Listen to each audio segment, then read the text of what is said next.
मुंबई देश की आर्थिक राजधानी और सियासत का सबसे बड़ा रणक्षेत्र। बीएमसी चुनाव जहां सिर्फ नगर सेवक नहीं चुने जाते बल्कि मुंबई की सत्ता, सिस्टम और सियासी दिशा तय होती है। मतदान खत्म हो चुका है, ईवीएम मशीनों में फैसला कैद है, लेकिन उससे पहले एग्जिट पोल ने मुंबई की सियासत में हलचल मचा दी है।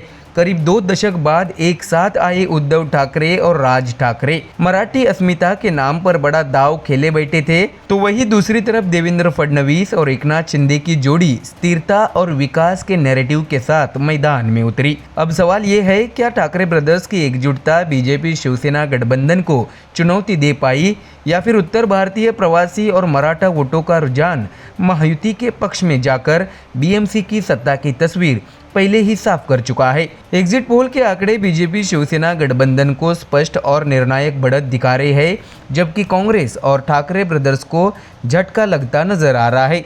तो क्या 25 साल बाद बीएमसी की सत्ता का इतिहास बदलने जा रहा है? इन सभी सवालों के जवाब एग्जिट पोल्स के आंकड़ों के साथ हम आपको दिखाएंगे। दर्शकों, एग्जिट पोल्स की माने तो बीजेपी और एकनाथ शिंदे की शिवसेना वाला महायुति गठबंधन बीएमसी की रेस में निर्णायक बढ़त बनाता दिख रहा है।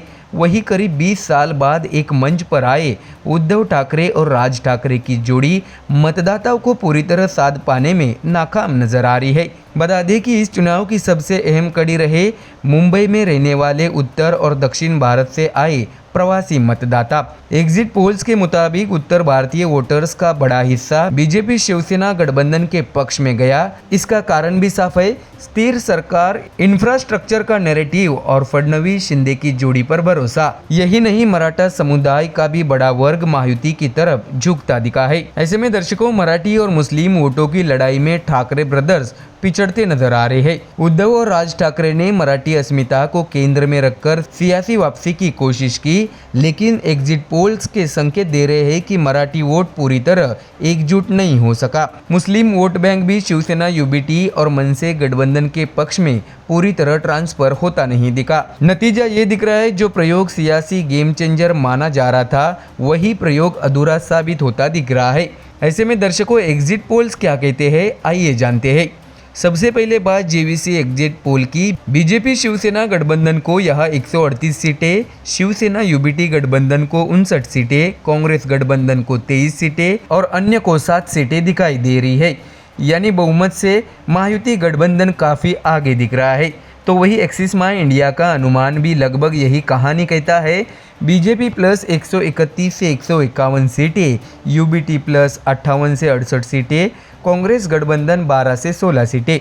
ऐसे में जनमत पोल्स में भी बीजेपी की अगुवाई वाली महायुति सबसे बड़ी ताकत बनती दिखाई दे रही है। तो वही दर्शकों, इसके साथ ही डीवी रिसर्च और सकाल पोल क्या कहते हैं। डीवी रिसर्च के मुताबिक महायुति 107 से 122 सीटें, ठाकरे ब्रदर्स गठबंधन 68 से 83 सीटें, कांग्रेस और वीबीए 18 से 25 सीटें। वही सकाल पोल में मुकाबला थोड़ा कड़ा जरूरी दिखाया गया है, लेकिन बढ़त फिर भी बीजेपी शिवसेना गठबंधन के खाते में ही है। ऐसे में दर्शकों, 20 साल बाद साथ आए ठाकरे ब्रदर्स को फायदा होता नहीं दिख रहा है।